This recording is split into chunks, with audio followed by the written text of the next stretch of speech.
Baik, Assalamualaikum warahmatullahi wabarakatuh.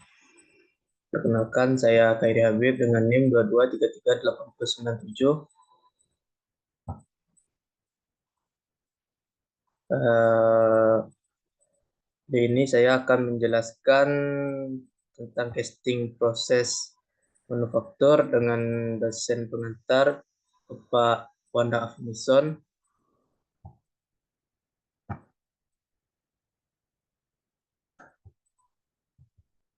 Pengertian proses pengecoran adalah pembuatan bagian mesin dengan memanaskan logam atau paduan di atas titik lelehnya dan menuangkan cairan logam ke dalam rongga yang kira-kira bentuk dan ukurannya dengan bagian mesin.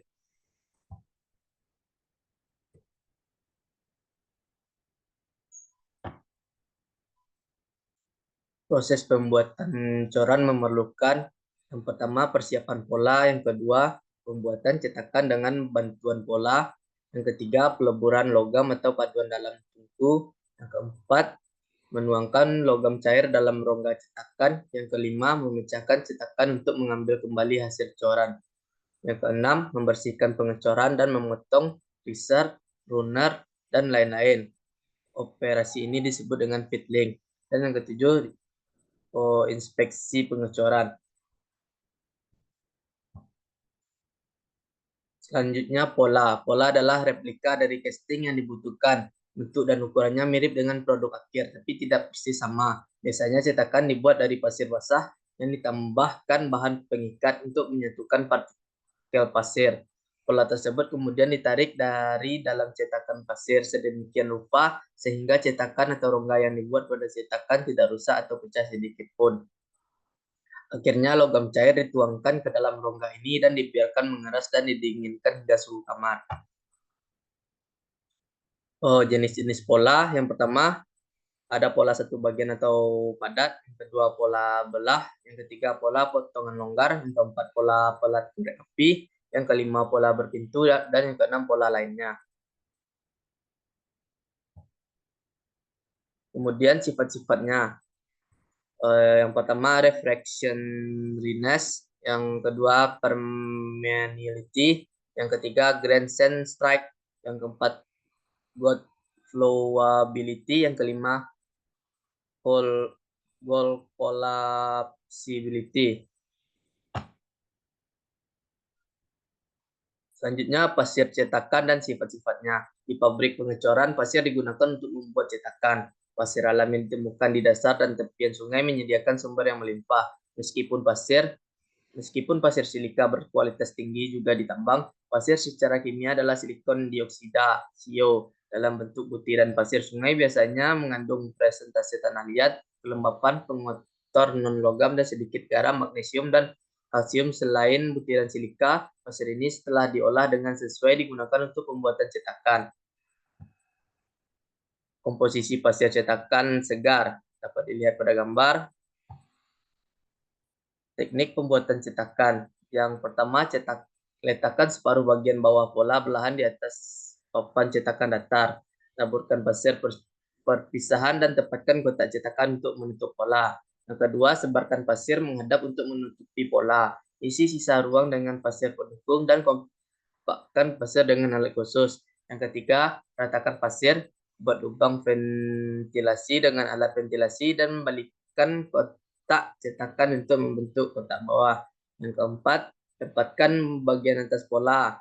Tambahkan pasir di sekitarnya, buat lubang ventilasi dan lepaskan kotak cetakan pertama. Yang kelima, gunakan batang pengangkat untuk mengangkat pola dari pasir dengan hati-hati. Yang keenam, periksa rongga cetakan untuk memastikan tidak ada kerusakan atau pasir yang jatuh ke dalamnya. Yang ketujuh, jika menggunakan inti, tempatkan inti dengan dukungan yang memadai untuk mencegah perpindahan saat pengecoran. Yang kedelapan, taburkan bubuk grafit pada permukaan cetakan. Potong gerbang di bawah lokasi pelari untuk aliran logam cair. Selanjutnya, macam-macam cetakan pasir. Cetakan pasir hijau, dalam cetakan tersebut dilakukan penuangan logam cair pada saat pasir masih lembab. Cetakan kulit kering. Cetakan tersebut dikeringkan secara dangkal dan menggerakkan api di atas rongga cetakan sehingga cetakan hanya mengering sampai ke dalam beberapa milimeter. Dan yang terakhir, cetakan kering. Selanjutnya cores. Cores inti digunakan dalam pengecoran untuk membuat lubang atau rongga internal. Biasanya terbuat dari pasir tahan api, ditempatkan di dalam cetakan sebelum pengecoran. Dikelilingi oleh logam cair, harus kuat untuk menahan suhu tinggi dan tidak tergeser oleh logam cair.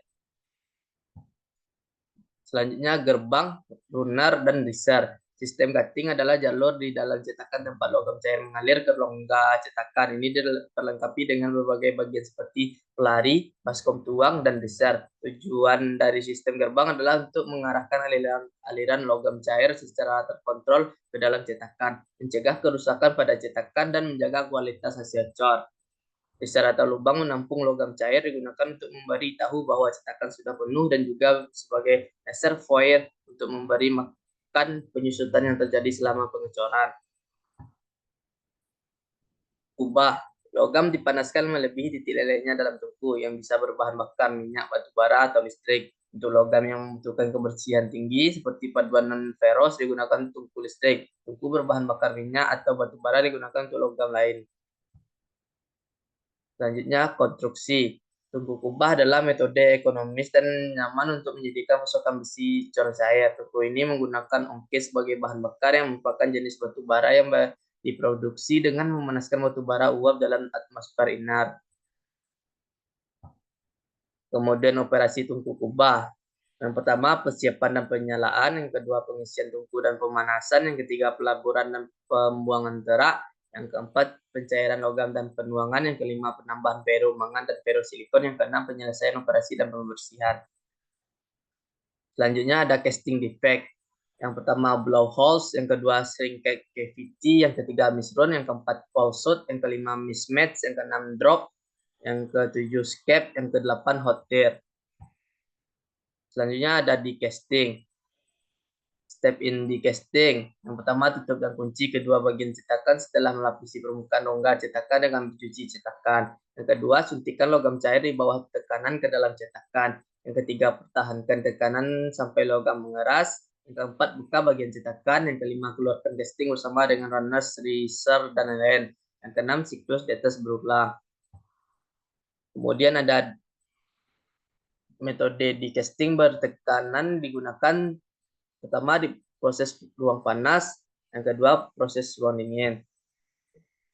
Kekurangan dan kelebihan di casting digunakan untuk diproduksi masal coran ukuran kecil dan menengah, misalnya piston, mesin, sepeda motor, dan skuter, badan katup, rumah karburator, dan lain-lain.